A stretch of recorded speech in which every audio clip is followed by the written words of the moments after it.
के अंदर जैसे कि आप जानते हैं कि हम चैप्टर नंबर 3 डिस्कस कर रहे थे, जो कि गैसेस पर मुश्तमिल हमारे पास जो है वो चैप्टर है। आज भी बेसिक तौर पे हमने उसी से रिलेटेड बात करनी है। लास्ट टाइम जो हमने डिस्कस किया था, लास्ट टाइम जो हमने बात की थी बेसिकली तौर पे वो थी गैस लॉस के हवाले से। हमने गैस जो डिफरेंट स्टेट्स ऑफ मैटर है उनका इंट्रोडक्शन देखा था, और इसके साथ साथ हमने देखा था कि जनरल गैस इक्वेशन किस तरीके से बनती है और उसके जो है एक्सप्रेशन को किस तरीके से हम इस्तेमाल कर सकते हैं, किस तरीके से जो है हम उसका इस्तेमाल कर सकते हैं एमसीक्यूज, न्यूमेरिकल बेस्ड एमसीक्यूज को सॉल्व करने के लिए। ठीक है, अब इस वक्त जो है हमारे पास जो पोर्शन नेक्स्ट स्टार्ट हो रहा है रिलेटेड टू चैप्टर नंबर 3, ये बेसिक तौर पे समहाउ कुछ थ्योरेटिकल वे के अंदर होगा। न्यूमेरिकल कंटेंट कम है, ठीक है, थ्योरेटिकल कंटेंट इस वक्त हमारे पास क्या होगा, ज्यादा होगा। ठीक है, हम स्टार्ट कहां से लेंगे आज जो है, मतलब कहां से जो है हम स्टार्ट करेंगे इसको।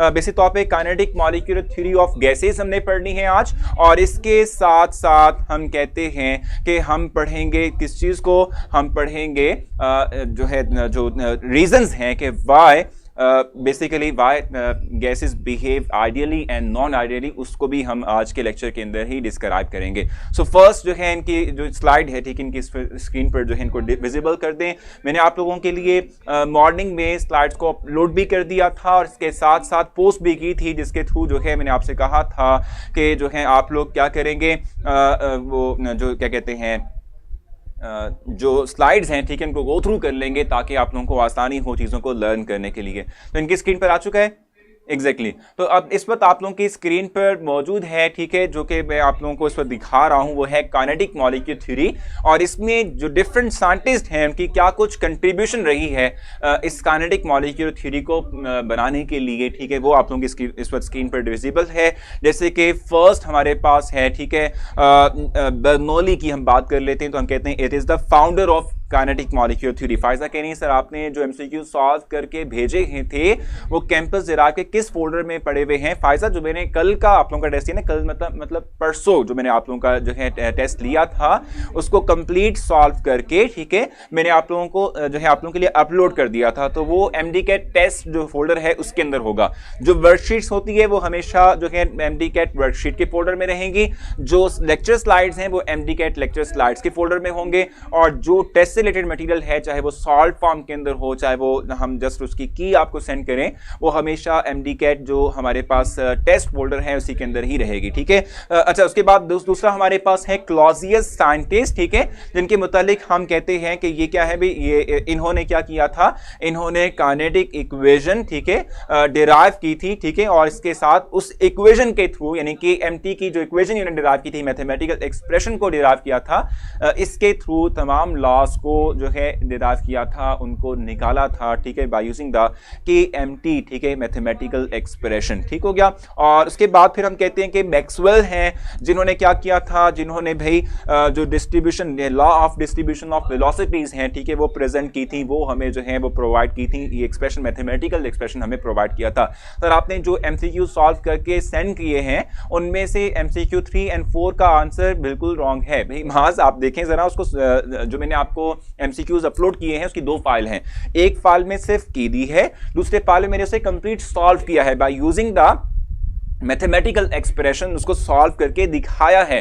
तो आप उसको मास देखेंगे तो उसमें आपको पता चलेगा वर्किंग किस तरीके से करनी, किस तरीके से उसका आंसर जो है वो आएगा। ठीक हो गया। अच्छा, उसके बाद फिर जो है ईकेट का टेस्ट नहीं होने, भाई यार ईकेट का क्या करना है आपने टेस्ट को, सर सॉल्व एमसीक्यूज क्या है यहाँ पर लाएं या क्या कह रही हैं सर, क्या हमें व्हाट्सएप नंबर मिल सकता है, हमें क्वेश्चन पूछना होते हैं ना, आप जो है मेरे जो क्या कहते हैं मैसेंजर है, ठीक है, इसी पे कैंपस पे, उस पर आप मुझसे कांटेक्ट कर सकती हैं, कोई भी कंफ्यूजन हो वो आप मुझसे वहाँ पर शेयर कर सकती हैं। ठीक है भी। अच्छा, इस वक्त हम अगर आप इजाज़त दें तो हम पढ़ लें, ठीक है, हम डिस्क्राइब कर लें, फिर मैंने व्हाइट बोर्ड पर लेकर आना है, कुछ चीज़ें यहाँ पर डिस्क्राइब मैं आप लोगों के लिए करूँगा। ठीक है। अच्छा, उसके बाद फिर हम कहते हैं बोल्ट्जमैन हैं, ठीक है, जिनके मुतालिक हम कहते हैं कि इन्होंने क्या किया था, डिस्ट्रीब्यूशन ऑफ एनर्जी, ठीक है, अमंग द मॉलिक्यूल्स जो है इसको डिराइव किया था। ठीक है। और उसके बाद हम कहते हैं वंडर वॉल हैं, हैं, ठीक है, जो क्या करते हैं वंडर वाल जो हैं ये बेसिक तौर पे इन्होंने करेक्ट किया था आइडियल गैस इक्वेशन को, या हम कहते हैं कि जो हमारे पास समहाउ क्या कहते हैं आइडियल गैस इक्वेशन के साथ साथ जो जनरल गैस इक्वेशन है इसको करेक्ट किया था ताकि हम उसे अप्लाई कर सकें रियल एग्जिस्टिंग गैसेस के लिए। ठीक हो गया। अच्छा जी आप गाइड कर दें, अबू हुरैरा कह रहे हैं। जी अबू हुरैरा बेसिक तौर पे आप जब अपने जो है क्या कहते हैं लॉगिन करते हैं, लॉगिन करने के बाद आपके पास इस वक्त पेज आ रहा है, वापस आप मेन वॉल पे जाएंगे तो मेरा नेम मेंशन किया होगा फरहान यूसुफ, उसको क्लिक करेंगे तो मेरी वॉल पे आप आ जाएंगे, मेरी प्रोफाइल पे आ जाएंगे, वहाँ आपको मेरी पिक्चर के नीचे डिराइव का ऑप्शन मिलेगा, वो क्लिक करेंगे तो डिफरेंट फोल्डर्स बने हुए हैं, वहाँ से आप लोग तमाम के तमाम MCQs वगैरह को डाउनलोड कर सकते हैं। ठीक है, और एग्जैक्टली बिल्कुल सर कुछ सॉल्व हैं जिसे प्योर वाटर की मोलरिटी वाले क्वेश्चन आंसर और है। ठीक है, अच्छा हमजा देखो उसका मैंने सॉल्व नहीं किया था, वो तो डायरेक्टली आपकी बुक में मेंशन किया हुआ है ना, उसको एग्जैक्टली मैंने वहां पर राइट किया था, उसमें कोई सॉल्व करने वाली बात नहीं, चले आप कहेंगे तो भी कर लेंगे। डिराइव में बस वर्कशीट और स्लाइड्स वाला फोल्डर है, नहीं वहां पर टेस्ट वाला फोल्डर भी होगा, आप देख लीजिएगा इसको। ठीक है, और जरूर जो है मिल जाएगा आज, बिल्कुल। अच्छा चलें, अच्छा ये हमारे पास था साइंटिस्ट की कंट्रीब्यूशन टुवर्ड्स KMT, KMT की डेरिवेशन यानी कि KMT के बनाने के अंदर किसके साइंटिस्ट ने क्या कुछ कंट्रीब्यूट किया था। ठीक है, अब देखो मैं आपको बताऊं बेसिक के तौर पे आज जो हमने इस पर डिस्क्राइब करना है वो है पोस्टुलेट्स ऑफ KMT। ठीक है, हमें पोस्टुलेट्स का जरूर पता होना चाहिए ताकि हम जब पोस्टुलेट्स का पता होगा तो हम इस कॉन्सेप्ट को अप्लाई करेंगे फॉर रियल एग्जिस्टिंग गैसेस, और उसमें देखेंगे कि क्या वो गैसेस आइडियली बिहेव करती हैं या वो नॉन आइडियल बिहेवियर को शो करती हैं। ठीक है, तो इस वक्त नेक्स्ट स्लाइड इनकी स्क्रीन पर डाल दें, सेकंड स्लाइड, जिसमें कि ये पोस्टुलेट्स देखेंगे और उसके बाद फिर मैं उन पोस्टुलेट्स को एलेबरेट करूंगा समहाउ, कुछ व्हाइट बोर्ड के ऊपर भी कुछ ना कुछ आप लोगों को समझाऊंगा, कुछ डिस्क्राइब करूंगा। ठीक है, जल्दी से आप लोग जो है इस पर देख लें, आपकी स्क्रीन पर इस वक्त विजिबल है। अगर हम बात करते हैं किस चीज के भी जो है इन पॉइंट्स की बात करते हैं जो इस वक्त आप लोगों की स्क्रीन पर विजिबल है, इसमें जो फर्स्ट पॉइंट है उसमें यह है कि हम जानते हैं कि जब हम किसी गैस की बात करते हैं तो हम कहते हैं कि वो क्या करती है, large number of particles, small particles पर मुश्तमिल होती है, जिनको हम मॉलिक्यूल कहते हैं। ये वर्ड मॉलिक्यूल मैंने मेंशन किया हुआ है। अब आपकी बात देख लीजिएगा, आपने मॉलिक्यूल की डिफरेंट टाइप्स पढ़ी हुई हैं, मोनो भी हो सकती हैं, डाई भी हो सकती हैं, टेट्रा भी हो सकती हैं, पेंटा जो है हम कहते हैं यानी 4 कार्बन 5 कार्बन यानी पॉली एटॉमिक जो है वो मॉलिक्यूल भी हो सकता है। मोनोएटॉमिक का मतलब क्या होता है, एक एटम पर मुश्तमिल, जैसे कि हीलियम है, नियॉन है, आर्गॉन है, क्रिप्टॉन है, ज़ीनॉन है, दे आर स्टेबल। ठीक है, they are stable because they have complete duplet, complete octet. ठीक है, so that is why they can exist on their own. ठीक है जी, सो ये मोनोटॉमिक मॉलिक्यूल्स होते हैं, तो ये गैसेस जो है इनका स्मॉलर पार्टिकल यही मोनोटॉमिक एलिमेंट यानी मोनोटॉमिक जो है मॉलिक्यूल ही होगा। इस तरीके से बाकी गैसेस जो हैं वो डायटोमिक भी हो सकती हैं, वो ट्राइटोमिक भी हो सकती हैं, वो पॉली एटॉमिक मॉलिक्यूल पर मुश्तमिल भी हो सकती हैं। तो स्मॉलर पार्टिकल्स पर मुश्तमिल ये गैसेस होंगी। इस तरीके से अगर हम बात करते हैं किस चीज की, भाई मॉलिक्यूल की बात करते हैं, तो हर एक मॉलिक्यूल के पास होती है एनर्जी। ठीक है, जो कि क्या करती है, इसको मूव करवाती है, और इनकी मूवमेंट जो होती है वो हैपिडली होती है। सर आपने आज बहुत अच्छा किया कि स्लाइड्स आज के आपने पहले ही, मैंने देखो कल भी यही दुआ कर दिया था कि कल भी पहले ही स्लाइड्स जो है आप लोगों के लिए अपलोड कर दी थी। अच्छा, तो इस पर सेकंड पॉइंट है, हम कहते हैं कि ये जो हमारे पास मॉलिक्यूल्स होंगे, ठीक है, ये मॉलिक्यूल्स क्या करते हैं, ये हैपिडली यानी कि रैंडमली मूव करते हैं, किसी भी डायरेक्शन में जा सकते हैं, एक्स एक्सिस भी जा सकते हैं, वाई एक्सिस भी जा सकते हैं, जी एक्सिस की तरफ भी मूव कर सकते हैं। और जब ये मूव करते हैं तो हम कहते हैं कि ये आपस में भी कोलाइड करते हैं और दीवारों के साथ भी कोलाइड करते हैं और अपनी डायरेक्शन को चेंज कर लेते हैं। ठीक है, so the molecules will move rapidly and they can collide among themselves. ठीक है, और इसके साथ साथ हम कहते हैं कि ये अपनी डायरेक्शन को चेंज करेंगे। अब यहां कामिल क्वेश्चन है, सर इन पॉइंट्स से एमसीक्यूज आते हैं, इन पॉइंट्स में हमें आइडियल के हवाले से कॉन्सेप्ट मिलेगा और फिर हम उसको अप्लाई करते हुए एमसीक्यूज को सॉल्व करेंगे। सर पॉइंट 6 और 7 का जरा एक्सप्लेन करने, भी वहां पहुंचे नहीं वानिया, अभी पहुंचने तो दो वहां पर। ठीक है, थर्ड पॉइंट हमारे पास है कि जब ये पार्टिकल्स क्या करते हैं, जाकर किसी जगह पर यानी किसी दीवार पर, जो कंटेनर जिसमें ये मौजूद है उसकी वॉल पर जाकर स्ट्राइक करेंगे तो ये समहाउ फोर्स एक्सर्ट करते हैं। अब इसका मतलब सिंपली तौर पे क्या होता है, इसको थोड़ा दे दें, मुझे वो दे देना, मैं व्हाइट बोर्ड भी इस्तेमाल करना है, ठीक है। अच्छा, तो मैं आपसे कह रहा था कि अगर हम बात करते हैं किस चीज़ की, अगर हम बात करते हैं इस थर्ड पॉइंट की, तो हम कहते हैं, जैसे भी मैंने सेकंड में भी आपसे कहा कि मॉलिक्यूल्स जो हैं वो रैंडम मोशन के अंदर रहते हैं, और जब वो रैंडम मोशन के अंदर रहते हैं, ठीक है, तो हम ये बात कहते हैं कि भी वो आपस में भी कोलाइड करते हैं और दीवार के साथ भी जाकर कोलिजन का अमल काज करेंगे, ठीक हो गया। तो अब यहां पर एक पॉइंट है, और वो पॉइंट क्या है, जरा मैं आप लोगों को थोड़ा सा बता दूं। अब इस वक्त मैं आप लोगों के सामने हूं, ठीक है। देखो, मैंने आपसे कहा कि ये मॉलिक्यूल्स, यानी ये जो पार्टिकल्स हैं, they will collide among themselves and with the wall of the container, ठीक है।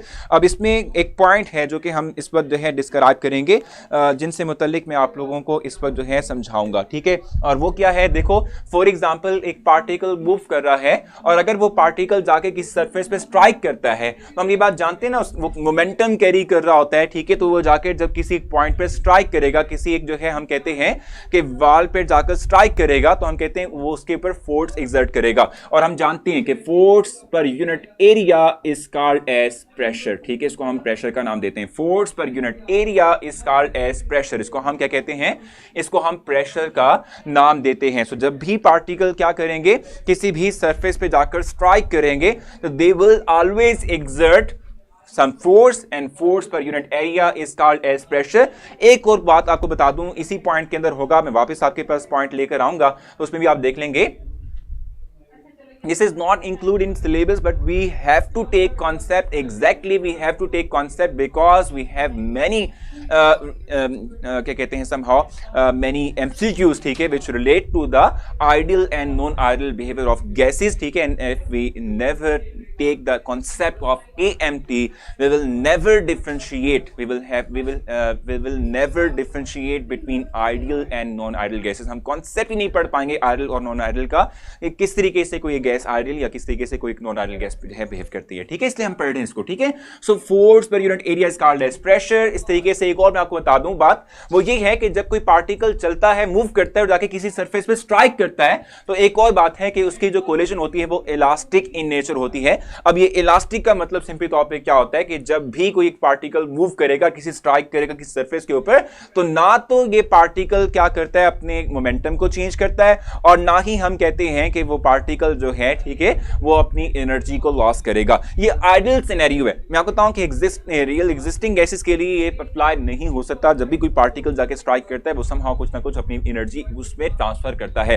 जैसे कि आप जानते हैं कि अगर जो है हम पार्टिकल कंसीडर करते हैं ना, फोटॉन्स को पार्टिकल कंसीडर कर रहे होते हैं, जब वो किसी सरफेस पे आके स्ट्राइक करती हैं तो वो अपनी एनर्जी ट्रांसफर करती है उस सरफेस को, वो सरफेस गर्म हो जाती है, ठीक है। तो हम कहते हैं कि इनसाइड गैस जब भी कोई पार्टिकल जाके स्ट्राइक करता है सरफेस के ऊपर, तो हम कहते हैं कि वो इलास्टिक कोलिजन करेगा, और इलास्टिक कोलिजन के अंदर हम कहते हैं कि ना तो उसकी मोमेंटम में चेंज आता है, ना एनर्जी में चेंज आता है। This type of collision is simply called as elastic collision, ठीक है। अच्छा, वानिया कह रही है सर हर मॉलिक्यूल सेम प्रेशर एक्सर्ट करता है। बिल्कुल, मैं आपको बता दूं कि वानिया, एक चीज मैं आपको क्लैरिफाई कर दूं, ये चीज आपने जहन में भी रखनी है कि ना तो तमाम पार्टिकल्स, यानी तमाम जो मॉलिक्यूल्स होते हैं इनसाइड गैस, उनकी एनर्जी सेम होती है, और ना ही उनकी वेलोसिटी यानी जो स्पीड है वो सेम होती है, ठीक है। किसी भी पार्टिकल, तमाम पार्टिकल्स जो गैस के अंदर मौजूद हैं, उनकी ना एनर्जी सेम हो सकती है और ना ही जो है उनकी वेलोसिटी या जो स्पीड है, ठीक है, वो सेम हो सकती है। इसलिए हम आगे देखेंगे कि हम उनका एवरेज लेते हैं, एनर्जी का भी एवरेज लेते हैं, इसके साथ साथ वेलोसिटी का भी एवरेज लेते हैं। तो ये बात जो है बिल्कुल जो है ठीक नहीं होगी कि तमाम के तमाम एक ही तरह की similar kind of force exert करेंगे। मोहम्मद कह रहे हैं कि भाई सर ये नाम बिल्कुल आपने करने हैं, ये नाम आपको पता होना चाहिए, इसलिए तो मैंने आप लोगों के लिए वो टेबल बनाया था ताकि आपको जो है इल्म हो, ठीक हो गया। अच्छा, ये बात हो गई। अब मैं आप लोगों के लिए दोबारा से जो है विजिबल कर देता हूं, किस चीज को भी आपकी स्क्रीन पर विजिबल कर देता हूं, वापस से स्लाइड को जो हम इस वक्त डिस्क्राइब कर रहे थे, ठीक है। अच्छा, तो आपकी स्क्रीन पर इस वक्त आ गया। थर्ड पॉइंट डिस्क्राइब कर रहे थे मैंने, इलास्टिक कोलिजन के मतलब आपको बताया कि ये जो है मतलब क्या होता है, किस तरीके से हम जो है इससे मतलब बात कर रहे होते हैं, ठीक है। अब हम फोर्थ पॉइंट की बात करते हैं, और फोर्थ पॉइंट हमारे पास क्या होगा, फोर्थ पॉइंट हमारे पास कैसे साइंटिस्ट नहीं याद करने एग्जैक्टली करने पड़ेंगे, आप लोगों को मोहम्मद रखना पड़ेगा, उससे मतलब एक इन्फॉर्मेशन याद रखनी पड़ेगी। सर मॉलिक्यूल्स की मूवमेंट तो एक जैसी होगी। देखो मैं बताऊं आपको, मॉलिक्यूल्स की मूवमेंट के तरीके हमने कहा था कि हैपर्डली मूव करते हैं मॉलिक्यूल्स, ठीक है। अब हैपर्डली क्या होता है, रैंडम मोशन, किसी भी एक्सिस में मूव कर सकते हैं, एक्स वाई जी एक्सिस के लॉन्ग मूव कर सकते हैं। और मैं आपसे बात कह रहा था कि जो है ये जो पार्टिकल्स होते हैं इनकी ना वेलोसिटी सेम होती है ना एनर्जी सेम होती है, ठीक है, इसलिए तो हम इनका एवरेज लेते हैं। अच्छा यहां पर है नहीं, साइज की तो आयशा एक होते हैं बिल्कुल। अगर हम बात करते हैं नाइट्रोजन मॉलिक्यूल्स की तो तमाम नाइट्रोजन मॉलिक्यूल का साइज सेम होगा, लेकिन जब हम एनर्जी की बात करते हैं और जब हम बात करते हैं किस चीज की भी, हम जब बात करते हैं इनकी वेलोसिटी यानी स्पीड की बात करते हैं वो डिफरेंट होती है। अच्छा सर प्लीज बता दें, अबेस बताएं क्वेश्चन क्या है आपका, आज केमिस्ट्री के टेस्ट होगा या नहीं होगा? रात को है नहीं है, बायो का होगा आज सिर्फ बायोलॉजी का टेस्ट है, केमिस्ट्री का टेस्ट आप लोगों का आज नहीं है। कल केमिस्ट्री का टेस्ट है जिसका सिलेबस चैप्टर नंबर 1 जो हमने पढ़ा था जिसमें कि इंक्लूड है क्या, कंसंट्रेशन यूनिट्स, ठीक है, वो भी आपने करने, जो भी कंटेंट हमने चैप्टर 1 से रिलेटेड पढ़ा था वो आपने तैयार करना है इंक्लूडिंग द कंसंट्रेशन यूनिट्स, ठीक है। अब थर्ड पॉइंट पर आएंगे, नहीं फोर्थ पॉइंट पर आएंगे जिसमें कि मेंशन किया हुआ है the molecules of gas are widely separated from each other, ठीक है, there exist sufficient space among them, ठीक है। हम ये बात जानते हैं पार्टिकल्स बहुत सेपरेटेड फॉर्म के अंदर होते हैं, बहुत दूर दूर होते हैं, ठीक है। इसी तो हमने कहा था, देखो major difference solid liquid and gas में क्या है कि सॉलिड के पार्टिकल्स करीब करीब होते हैं, रेगुलर अरेंजमेंट होती है, लिक्विड के पार्टिकल्स दूर दूर होते हैं, रैंडमनेस होती है इनमें। और उसके बाद हम कहते हैं कि जो हमारे पास गैस पार्टिकल है उनमें और ज्यादा रैंडमनेस पाई जाती है, ठीक है। सो पार्टिकल में सेपरेशन होगी। इस तरीके से फिफ्थ पॉइंट हमारे पास है, फिफ्थ पॉइंट की जहां तक बात है तो हम कहते हैं molecules of gas have no force of attraction. अब ये फिफ्थ और सिक्स्थ पॉइंट बड़ा इंपॉर्टेंट है, ये फिफ्थ और सिक्स्थ पॉइंट डिसाइड करेगा किस चीज को, कि कोई एक गैस पार्टिकल्स जो हैं वो आइडल हैं, आइडली बिहेव करेंगे। अगर जो है मेरे पास एक कंटेनर जिसमें मैंने इसको इंक्लोज किया हुआ है, गैस को इंक्लोज किया हुआ है inside a container, for example ये एक कंटेनर है, ठीक है। अब क्या होगा, अब ये एक कंटेनर है जिसको मैंने रखा हुआ है जिसमें कि गैस मैंने फिल की हुई है, ये कुछ गैस पार्टिकल्स हैं, ठीक है, जो कि इधर मौजूद हैं, ठीक हो गया। अब जैसे मैंने आपसे कहा कि जब भी ये पार्टिकल्स मूव करते हैं तो मूवमेंट के दौरान जब भी ये पार्टिकल्स स्ट्राइक करते हैं कि सरफेस के ऊपर या आपस में कोलिजन करते हैं तो समहाउ अपनी एनर्जी लूज करते हैं। मैंने आपको बताया था ना कि समहाउ अपनी एनर्जी को क्या करते हैं, लूज करते हैं। रीजन बता रहा हूं आपको, ठीक है। जब ये पार्टिकल्स स्ट्राइक करते हुए अपनी एनर्जी समहाउ थोड़ी बहुत लूज करेंगे, ठीक है, या चेंज अपने जो है इनकी एनर्जीज के अंदर आएगा, ठीक है, तो फिर हम कैसे कह सकते हैं कि तमाम पार्टिकल की एनर्जी सेम हो सकती है, क्योंकि रैंडमनेस है, पार्टिकल स्ट्राइक करेगा, कोई पार्टिकल मिडिल में है, कोई पार्टिकल क्या कहते हैं somehow near to the wall है, तो इनकी कोलिजन्स में फर्क है, तो हम समहाउ कहते हैं एनर्जी में फर्क आ सकता है, ठीक है। दूसरी बात मैं बताऊं कि जिस एनवायरमेंट में ये रखे हुए, फॉर एग्जांपल मैंने इनको रखा हुआ है कि इसमें किचन में रखा हुआ है, फॉर एग्जांपल हम सिलेंडर को किचन में रखते हैं, ठीक है, तो एनवायरमेंट थोड़ा गर्म है, तो गर्म है तो क्या होगा कि जो वॉल है, ठीक है, यानी इस जो कंटेनर की दीवार है ये भी जाहिर सी बात है गर्म होगी, तो जो particle near to the wall होंगे वो एनर्जी गेन करेंगे, इस हीट को गेन करेंगे, उनकी एनर्जी ग्रेटर होगी। वो पार्टिकल जो मिडिल में है उनकी एनर्जी समहाउ उनसे थोड़ी सी कम ही रहेगी, ठीक है। तो अब समझ आ गई आपको? वीडियो स्टक हो गई है, वीडियो कह रहे हैं सारी स्टक हो गई है, ठीक है। तो आप लोगों को ये पॉइंट्स मिल चुके हैं सारे के सारे। जी अस्मा क्वेश्चन पूछ सकते हैं, यहां तक कुछ भी पूछना आप बता सकते हैं, वैसे हमने बहुत डिटेल में कर लिया इसको, लेकिन चलिए कोई बात नहीं। Sir if a particle have same size, मैंने मिसाल यही क्वेश्चन आपको प्रोवाइड किया, इसी क्वेश्चन का आंसर प्रोवाइड किया।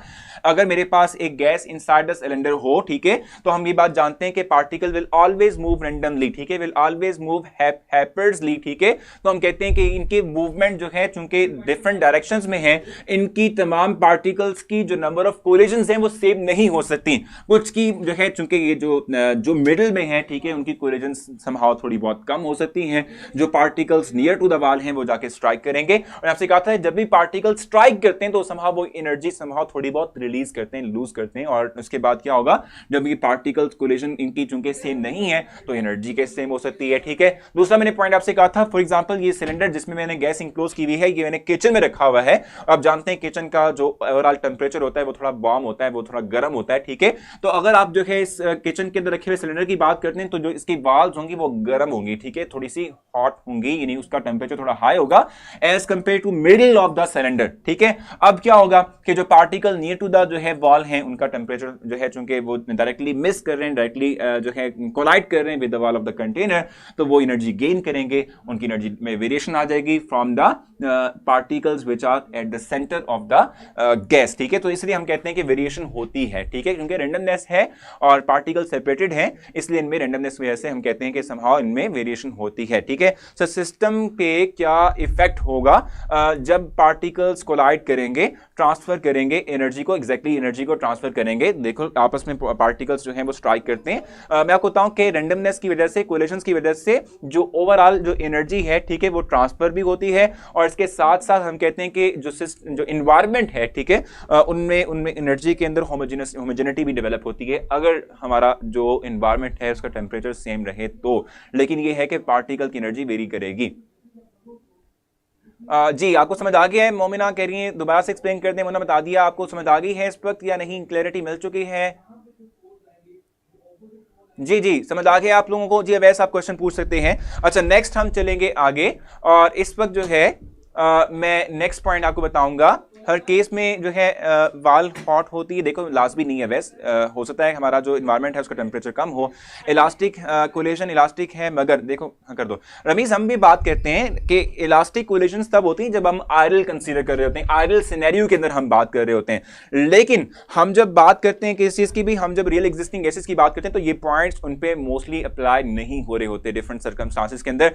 सर क्या मैं एनर्जी इन कन्वर्ट हो सकती है? हाँ जी बिल्कुल, एनर्जी इंटर कन्वर्ट हो सकती है। सना सर कुछ पॉइंट्स क्लियर नहीं हुए, बताएं शानदार, बताएं ना सारे पॉइंट्स बताएं, जो पॉइंट्स नहीं क्लियर हुए सारे क्लियर करवाएं ताकि मैं आपको बता सकूं, ठीक है। मैंने आप लोगों से फिफ्थ पॉइंट डिस्कस किया, ठीक है, the molecules of gas have no force of attraction between each other, यानी पार्टिकल्स जो हैं वो आपस में अट्रैक्शन की फोर्स उस तरह से नहीं रखते। सर इस तरह तो कोलिजन के थ्रू एनर्जी फुल ही रहेगी, किस तरह से भाई? अस्मा क्या कह रही है, किस तरीके से फुल रहेगी? देखो मैं आपको बताऊं कि रैंडमनेस है कोलिजन्स में जो है, मतलब जो हमारे पास पार्टिकल्स हैं वो रैंडमली मूव कर रहे हैं, वो आपस में कोलाइड कर रहे हैं, दीवार से कोलाइड कर रहे हैं, इसी बुनियाद पर हम कहते हैं कि हम समहाउ के एनर्जी में वेरिएशन देखते हैं किसके? पार्टिकल्स की, ठीक है, इसलिए हम कहते हैं, ठीक हो गया। और एनर्जी बिल्कुल ट्रांसफर करते हैं, मैंने आपसे कहा था कि समहाउ जब ये आपस में कोलाइड करेंगे तो अपनी एनर्जी को दूसरे में ट्रांसफर कर देंगे, यानी कि जो हायर एनर्जेटिक है वो लोअर एनर्जेटिक जो हमारे पास पार्टिकल है उसमें एनर्जी को ट्रांसफर करेगा। Sir why gases have low density? Low density का मतलब क्या होता है? देखो डेंसिटी का मतलब होता है मास पर यूनिट वॉल्यूम, तो मैस जो है इनका कम होता है, वॉल्यूम ये ज्यादा ऑक्यूपाई करते हैं, तो इसलिए हम कहते हैं कि डेंसिटी जो है इनकी कम होती है।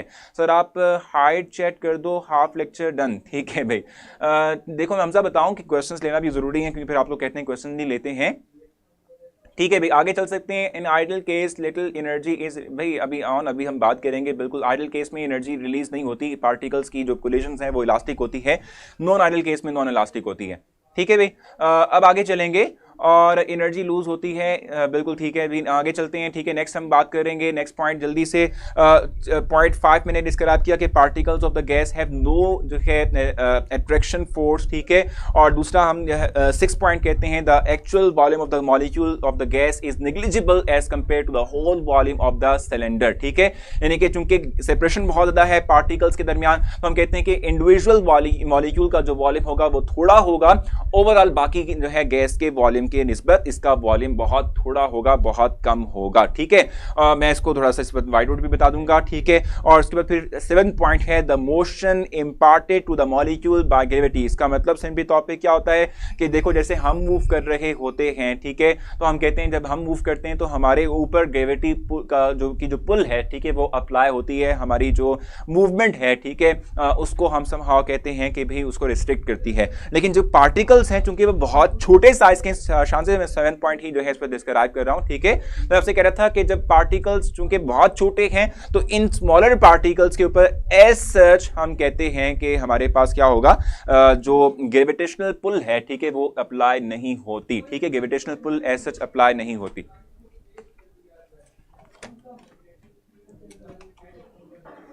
जी मैं इस पर चेंज कर रहा हूं, स्लाइड जो है वो आपके पास कोई और आ गई है।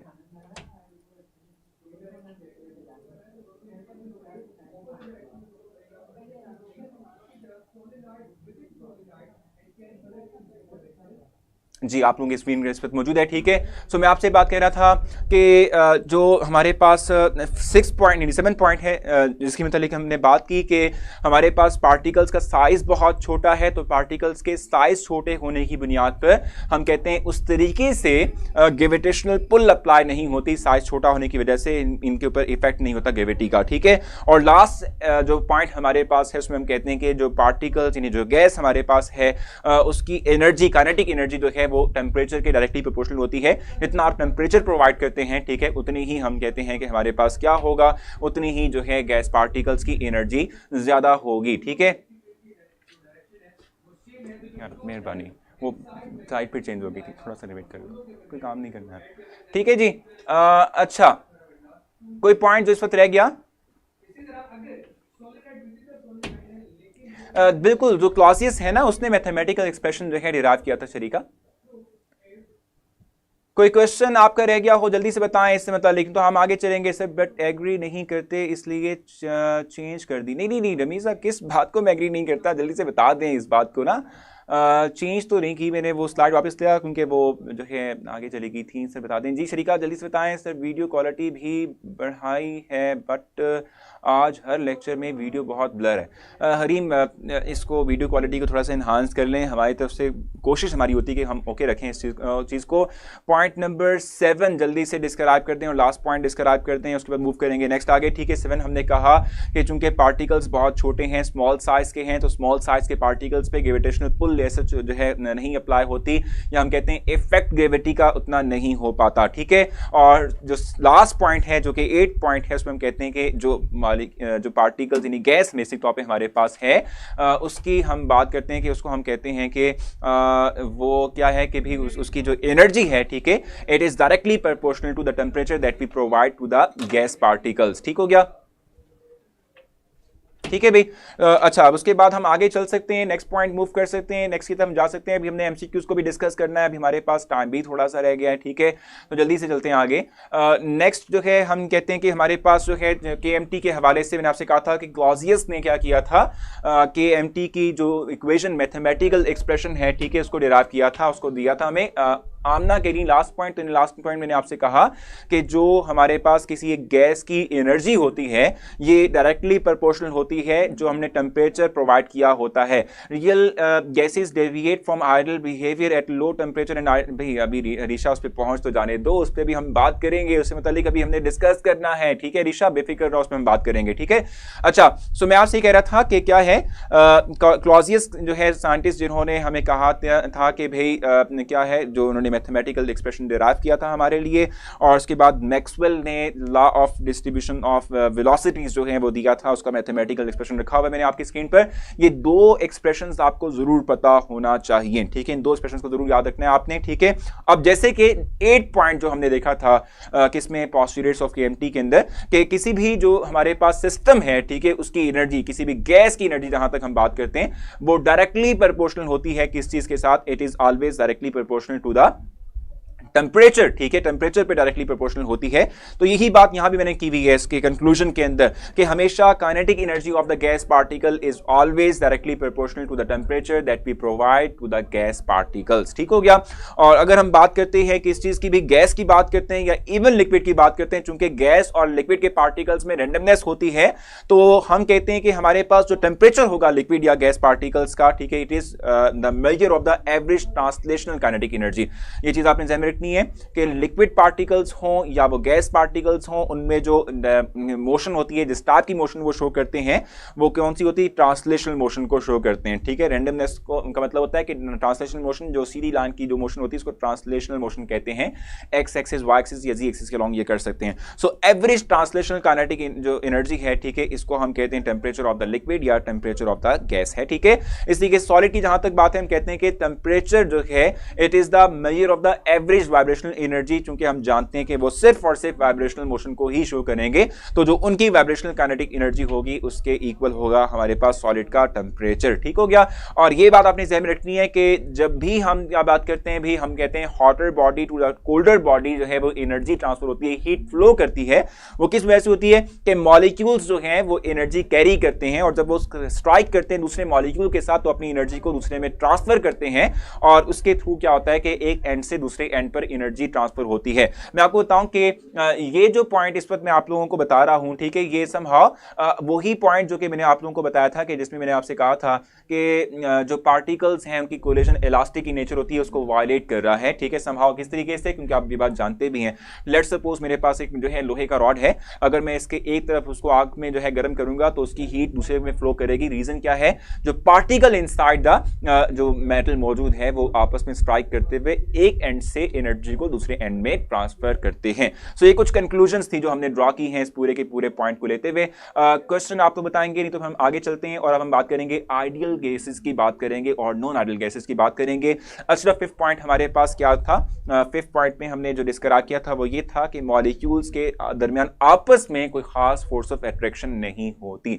मूव ऑन, फायर लेक्चर रह जाता है। बिल्कुल, हाँ बिल्कुल बिल्कुल सही कह रहे हैं आमना। अच्छा भी सर इस क्वेश्चन से न्यूमेरिकल आती है? नहीं अरिशा, हमने सिर्फ ये जो एक्सप्रेशंस है ना इनको पता हमें होना चाहिए, और जिस साइंटिस्ट ने जो है ये एक्सप्रेशंस डिराइव किए उनका कम से कम हमें पता जरूर होना चाहिए, उनका नेम जरूर पता होना चाहिए। ठीक है। अच्छा, मैथ्स बहुत कम होता है इसलिए जी नहीं लगती, समझ नहीं आ रही भी sir. Average translational kinetic energy क्या होती है? देखो मैंने आपसे कहा कि चूंकि रेंडमनेस है, पार्टिकल्स में लिक्विड हो या गैस हो, तो हम कहते हैं चूंकि वो रैपिडली मूव करते हैं, तो जो इनकी मोशन होती है वो क्या होती है, वो ट्रांसलेशनल मोशन होती है। और जो एनर्जी रिस्पॉन्सिबल होती है for translational motion of gas या लिक्विड पार्टिकल्स, इसकी एवरेज को हम कहते हैं कि हमारे पास टेम्परेचर ऑफ लिक्विड होगा या टेम्परेचर ऑफ गैस होगा। ठीक है जी, क्लियर हो चुका है आप लोगों को? लास्ट पॉइंट फिर से बता दें अबू हुरैरा, तो मैंने आपको बताया कि जब भी आप जो है हॉटर जो है पार्ट की बात करते हैं, जैसे मैंने आपको एग्जांपल दी थी मेटल की, कि अगर आप मेटल के एक एंड को गर्म करोगे तो वहां से हीट दूसरे तरफ फ्लो करेगी। क्यों? क्योंकि पार्टिकल्स इनसाइड द मेटल जो हैं वो रैंडमनेस शो करते हैं, रैंडम मोशन को शो करते हैं। तो जब वो एक एंड से दूसरे एंड की तरफ जाते हैं, कोलिजन करते हैं, तो अपनी एनर्जी को दूसरे में ट्रांसफर करते हैं। इसलिए क्या होता है कि एक एंड से दूसरे एंड में एनर्जी फ्लो करेगी। ठीक हो गया। Volume of the gas is negligible, explain. देखो ये बताता हूं, ये मेरे पास एक कंटेनर है, इसमें देख लो कि ये इंडिविजुअल पार्टिकल जो बहुत छोटा है, इसको अगर मैं कंपेयर करता हूं ओवरऑल गैस के साथ, तो ये जो है ये बहुत थोड़ा है as compare to the whole volume of the cylinder. तो इसलिए कहते हैं कि ये पार्टिकल का जो इंडिविजुअल पार्टिकल का जो वॉल्यूम है it is negligible to the whole volume of the cylinder. ठीक हो गया। सो क्लियर है, बहुत जबरदस्त भाई। ठीक है, अब हमने आगे मूव करना है। हम आइडियल नॉन आइडियल का कंपैरिजन करते हुए डायरेक्टली जंप मारेंगे किस पे? हम चलेंगे टुवर्ड्स द एमसीक्यूज। ठीक है, हमने अभी तक एमसीक्यूज को अभी तक खास डिस्कस नहीं किया। ठीक है। अच्छा, अब इसके बाद हम पढ़ेंगे आइडियल और नॉन आइडियल कंपैरिजन। ठीक है, और इस वक्त आपकी स्क्रीन पर एक ग्राफ मौजूद है जिससे मैं आप लोगों को एक्सप्लेन करूंगा। ठीक है, इफ कोलिजन, ठीक है, यहाँ पर अगर देख लें क्या लिखा हुआ है यहाँ पर, if collision are elastic then how the transfer of, यार यही तो वानिया हम बात कर रहे थे कि अस्सलामुअलैकुम। दोबारा से कहूँगा, थोड़ी सी ब्रेक आई थी जिसके बाद हम दोबारा से स्टार्ट कर रहे हैं। जैसे कि आपको पता है कि थोड़ा बहुत टेक्निकल इशू आते रहते हैं, सो उसको आपने बॉदर नहीं करना। ठीक है, आप लोगों ने सब्र आजमा, ये काम है, लेकिन ये है कि करना हमें पड़ेगा। ठीक है। अच्छा, आप लोग एक चीज़ मैं आपको बता दूं कि आप लोग व्हाट्सएप ग्रुप की डिस्कशन यहाँ पर कर रहे हैं। ठीक है, मैं आपको बताऊं कि ऑफिशियली तौर पे इस तरह का कोई ग्रुप नहीं है। ठीक है, ना कोई टीचर आपसे कहेगा कि आप ग्रुप बना लें, ना जो है आप ऑफिशियली तौर पे हम आपसे कहेंगे कि आप कोई ग्रुप बना लें। पता है क्या होता है, ग्रुप आप लोग बना लेंगे, लेकिन फिर क्या होगा कि फिर उसमें प्रॉब्लम्स आती हैं, आप लोग आपस में लड़ते झगड़ते हैं और इससे बहुत से मसले मसाइल क्रिएट होते हैं। आसान सा एक हल है। देखो, आप लोगों ने आपस में अगर इन्फॉर्मेशन शेयर करनी भी हो तो एक तो ये कि आपने हमसे क्वेश्चंस करने तो आप वो मैसेंजर पे करते हैं जो हमारा जो है अपने कैंपस का है, और मैंने कल तमाम स्टूडेंट्स के बैठ के आंसर दिए हैं मैसेंजर के ऊपर। तो कोई भी ऐसा क्वेश्चन नहीं है जो इस वक्त अनमार्क्ड रह गया हो, मतलब शाम के टाइम मैंने तमाम आंसर दिए हैं। आप लोगों ने आपस में कोई जो है शेयरिंग करनी हो डाटा की या कुछ भी तरह से, तो आप लोग पोस्ट करें, उसके थ्रू आप एक दूसरे से पॉइंट शेयर कर लें। अगर आप व्हाट्सएप ग्रुप बनाएंगे तो बना तो लेंगे, लेकिन उसके बाद फिर क्या होगा, उसके बाद फिर ये होगा कि आप लोग आपस में क्लैशेस आपके डेवलप होंगे और आप लोगों को प्रॉब्लम आएगी। ठीक है। अच्छा, तो आप लोग हमसे कम्युनिकेट इस तरीके से कर सकते हैं, नहीं तो आप लोग आपस में करेंगे तो वापस आप लोग लड़ेंगे, बता रहा हूं मैं, और कंफ्यूजन डेवलप होंगी और कुछ नहीं होगा। जल्दी से ड्यूर आप मुझसे दोबारा से क्वेश्चन कर लें ताकि मैं आपको आंसर दे सकूं। इस वक्त इनकी जो स्लाइड नंबर 4 है वो उनकी स्क्रीन पर लेकर आनी है, ठीक है, स्लाइड नंबर 4। अच्छा देखो, इस वक्त हम डेविएशन फ्रॉम रियल गैसेज, ठीक है, फ्रॉम द आइडल बिहेवियर हम देखेंगे, deviation of real gases from the ideal behaviour देखेंगे। उसके लिए हमारे पास क्या होगा, उसके लिए जो है हम देखते हैं कि भाई हमारे पास एक टेबल मतलब एक जो है हम कहते हैं ग्राफ मौजूद है आपकी स्क्रीन के ऊपर, ठीक है, जो कि है किस तरह से एक्स एक्सिस के लॉन्ग हमने लिया हुआ है प्रेशर, वाई एक्सिस के लॉन्ग हमने लिया हुआ है पीवी ओवर आरटी, ठीक है। ये कहां से आया, जरा इन जरा ना इनको ये जो स्लाइड है इसको ऑफ करना, स्लाइड को जरा ऑफ करें। देखें आयरल गैस इक्वेशन क्या थी, PV is equal to NRT, ठीक है, ये इक्वेशन थी।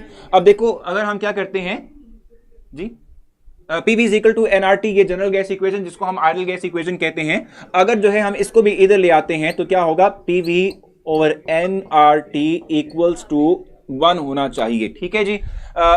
सर लास्ट टॉपिक पर एग्जांपल कर दें प्लीज, कौन सी फिर एक्सप्लेन कर दें प्लीज। ओ हो भाई ये तो बहुत लंबा हो जाएगा काम, लास्ट टॉपिक एक्सप्लेन कर दिया आरटीएम तो बहुत लंबा काम हो जाएगा।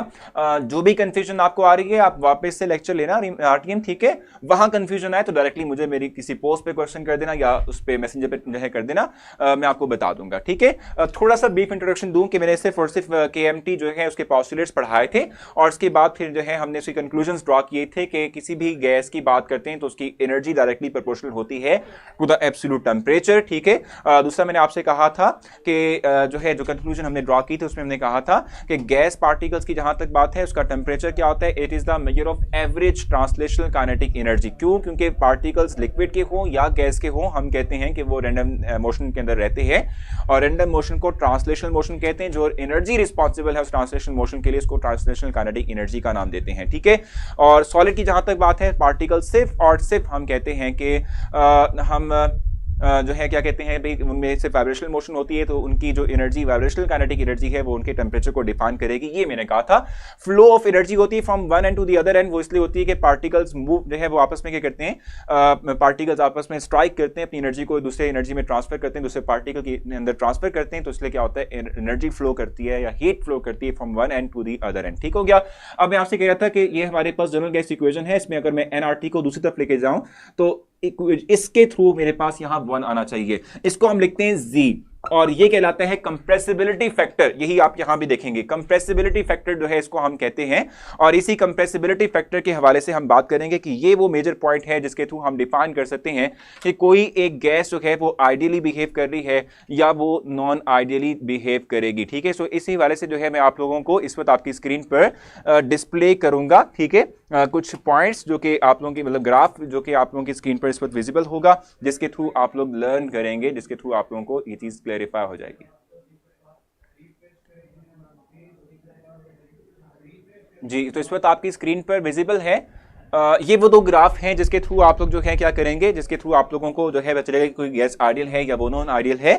देखो ग्राफ नंबर 1 की बात करते हैं। पहले तो वो स्टेटमेंट देख लो जो मैंने लिखी हुई है कि अगर जो है हम ग्राफ प्लॉट करते हैं, ठीक है, किन के दरमियान एक्स एक्सिस के लॉन्ग लेंगे हम प्रेशर, वाई एक्सिस के लॉन्ग अगर हम लेते हैं R T over PV over R T लेते हैं, तो मैंने जैसे आपसे कहा था कि PV is equal to NRT होता है, ये जनरल गैस इक्वेशन है। इसमें एनआरटी को दूसरी तरफ अगर हम ले जाते हैं तो बनता है PV over NRT is equal to 1। ये इसे कहते हैं कंप्रेसिबिलिटी फैक्टर, मैंने मेंशन भी किया हुआ है, ये नोट्स में आपको मिल भी जाएगा, इज इक्वल टू जी, यानी जी कंप्रेसिबिलिटी फैक्टर है। हमेशा इसकी अगर 1 वैल्यू आएगी, जिस भी गैस के लिए हम कहते हैं कि अगर जो हमारे पास ये पीवी ओवर एनआरटी जो है, ठीक है, ये इक्वल टू 1 आती है, यानी उसके जो हम प्लॉट करते हैं किसके दरमियान, प्रेशर और आरटी ओवर पी जो है पीवी और आरटी के दरमियान अगर हम कोई गैस को प्लॉट करते हैं तो हम कहते हैं कि अगर जो वो एक ही लाइन यानी 1 है, क्या कहते हैं, यानी 1 पोजीशन के ऊपर ही वो अगर रहता है तो वो आइडियल होगा। अगर वो 1 से ऊपर या नीचे जाता है तो वो नॉन आइडियल बिहेवियर शो करेगा। सर 1 के इक्वल कैसे है, तो रवीज मैंने आपको दिखाया था ना अभी आपको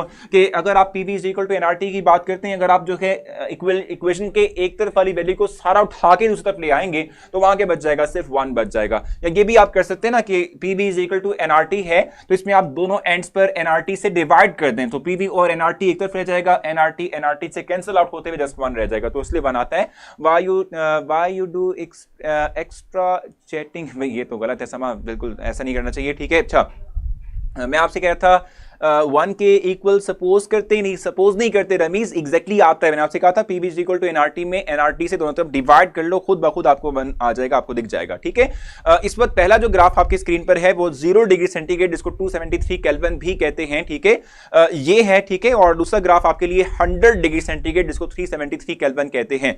अब देख सकते हैं कि हीलियम है, हाइड्रोजन है, नाइट्रोजन है, कार्बन डाइऑक्साइड है, these are real existing gases. ठीक है जी, तो अगर हम इनकी बात करते हैं तो हम ये बात कहते हैं कि भाई ये चूंकि रियल एग्जिस्टिंग गैसेस हैं, तो हम जब इनका ग्राफ जो है वो प्लॉट करेंगे, ठीक है, तो हम कहते हैं कि भाई इनका ग्राफ प्लॉट करते हुए हम देखते हैं कि ये जो गैसेस हैं, ठीक है, इनका ग्राफ जो है वो लीनियर लाइन जो थी, यानी जो 1 वाली लाइन थी, उससे ऊपर भी जा रहा है और उससे नीचे भी जा रहा है। इट मींस के जो रियल एग्जिस्टिंग गैसेस हैं वो तमाम प्रेशर कंडीशंस के ऊपर, तमाम टेंपरेचर कंडीशंस के ऊपर आइडियली बिहेव नहीं करती। ठीक हो गया। अच्छा, अब आप देख रहे हैं कि हीलियम जो है, ठीक है, उसकी डेविएशन अगर आप देखें तो वो लीस्ट है as compare to hydrogen, nitrogen and carbon dioxide. Reason क्या है? देखो, 2 मेन पॉइंट्स हैं काइनेटिक मॉलिक्यूल थ्योरी के, जिसके मुताबिक हम किसी गैस को आइडियल या नॉन आइडियल कहते हैं। और वो पॉइंट्स कौन कौन से हैं? एक हमने कहा था कि जो गैस हैं इनकी आपस में अट्रैक्शन फोर्स नहीं होती, और दूसरा पॉइंट हमने कहा था कि इंडिविजुअल मॉलिक्यूल का वॉल्यूम नेग्लिजिबल होता है as compare to the whole volume of the gas. ठीक है, ये 2 पॉइंट्स हैं जिनकी बेस पर हम कहते हैं कि आइडियल गैस होगी कोई एक गैस। ठीक है, अब देखो, आप ये बात जानते भी हो कि जो गैसेस हैं में मौजूद पार्टिकल्स की नेचर चेंज होती है, नहीं वेरी कर सकती है, वो पोलर भी हो सकती है, पोलर भी हो सकते हैं। जो polar type of gas particles होते हैं उनमें तो अट्रैक्शन फोर्स स्ट्रॉन्गर होती है। जो नॉन पोलर होते हैं, चूंकि उनमें पोल्स ही नहीं है, तो जब उनके पोल्स नहीं है तो हम कहते हैं कि फिर वो आपस में एक दूसरे के लिए इतनी खास कोई अट्रैक्शन फोर्स डेवलप नहीं कर पाते। तो वो गैसेस जो कि जिनके पार्टिकल्स में नॉन पोलरिटी की वजह से अट्रैक्शन फोर्स नहीं होगी, वो आइडियल बिहेवियर शो करेगा। सो हीलियम चूंकि सबसे स्मॉलेस्ट है और इसके साथ साथ नॉन पोलर भी है, तो इसकी डेविएशन फ्रॉम आइडियल बिहेवियर कम होगी as compare to hydrogen, as compare to nitrogen, as compare to carbon dioxide. ये तमाम गैसेस जो है नॉन पोलर ही हैं, लेकिन आप ये बात जानते हैं नॉन पोलर में भी लंडन डिस्पर्शन फोर्सेस होती हैं। जैसे जैसे साइज बढ़ाते हो वैसे वैसे पोलराइजेबिलिटी बढ़ती है, वैसे वैसे अट्रैक्शन की फोर्स की स्ट्रेंथ जो है वो इनहांस होती है। सो हीलियम जो है वो मोनोटॉमिक पर मुश्तमिल है, स्मॉलेस्ट पार्टिकल है इन तमाम के अंदर, तो इसमें अट्रैक्शन फोर्स लीस्ट होगी, इसलिए इसका आयरल बिहेवियर भी ज्यादा होता है। ठीक है जी, जल्दी से बताएं क्वेश्चन अगर आपका हो यहां तक, नहीं तो हम आगे चलेंगे। सर इसमें से एमसीक्यू कैसे आएगा, तो वो भी आप देखेंगे मुजम्मिल, बहुत सिंपल से क्वेश्चंस होते हैं। अब आप लोगों की जो है स्क्रीन पर भी आप लोगों को सॉल्व करवाऊंगा, साथ में आप टेस्ट में भी देखेंगे। Compressibility factor used for what? To define the gas, to define the nature of gas, either it is either it is ideal और नॉन आइडियल। ठीक हो गया। For checking gas it is ideal, बिल्कुल सही है। 373 और 273 के, देखो अरीशा, हम ये बात जानते हैं कि हम जब भी टेम्परेचर देखते हैं तो उसके 2 यूनिट्स हो सकते हैं, या तो सेल्सियस या फिर केल्विन, फॉरेनहाइट भी होता है। तो ये जस्ट के का मतलब है केल्विन, ठीक है, और इसने जस्ट टेम्परेचर मेंशन किया है इन केल्विन फॉर्म। ठीक हो गया। क्वेश्चन है, जल्दी से बता दें सर, ये दोनों ग्राफ आइडियल और नॉन आइडियल का हैं क्या? देखो मास, इनमें आप देखते हैं कि कोई एक गैस जो है किस तरीके से किन कंडीशंस के ऊपर आइडियल बिहेव करती है, किन कंडीशंस पे नॉन आइडियल बिहेवियर को शो करती है। सिर्फ इसका कंपैरिजन के लिए आपको बताया गया। ठीक है, दोबारा बता दें तो मैंने आपसे कहा कि अगर आप गैसेस की बात करते हो, रियल एग्जिस्टिंग गैसेस की बात करते हो, तो गैसेस होती हैं पोलर या नॉन पोलर होती हैं, वो हटा दें, ट्रांजिशन हटा दें। ठीक है, पोलर या नॉन पोलर होती हैं। ठीक है, और जो पोलर टाइप ऑफ गैसेस होती हैं उनमें तो वैसे ही पोल्स की वजह से अट्रैक्शन की फोर्स बहुत स्ट्रांग होती है। क्योंकि अट्रैक्शन की फोर्स स्ट्रांग होगी तो ये वायलेट करते हैं उस पॉस्टुलेट को जो कि काइनेटिक मॉलिक्यूलर थ्योरी ने प्रपोज किया था, जिसमें कहा था आयरल गैसेस में पार्टिकल के दरमियान अट्रैक्शन फोर्स नहीं होती। क्योंकि पोलर में होती है अट्रैक्शन की फोर्स, तो वो नॉन आयरल हो जाएंगे। ठीक है, और जो नॉन पोलर मॉलिक्यूल्स होते हैं उसमें भी आप जानते हैं कि समहाउ लंडन डिस्पर्शन फोर्सेस होती हैं जो कि पोलराइजेबिलिटी पे डिपेंड करती हैं। साइज बड़ा होगा, पोलराइजेबिलिटी बढ़ेगी, जिसकी वजह से अट्रैक्शन की फोर्स की स्ट्रेंथ इनहांस होगी। इसलिए हम कहते हैं कि हीलियम का साइज छोटा है तो ये ज्यादा आइडियल बिहेवियर शो करेगा, बाकी नॉन आइडियल की तरफ जाएंगे। ठीक है जी सर, कार्बन डाइऑक्साइड का पता है exactly, carbon dioxide non polar होती है। सर टेम्परेचर ने कैसे, बिल्कुल मैं अभी बताऊंगा, अभी बताऊंगा, टेम्परेचर का इफेक्ट जरूर बताऊंगा। जी कोई पॉइंट रह गया आप लोगों का?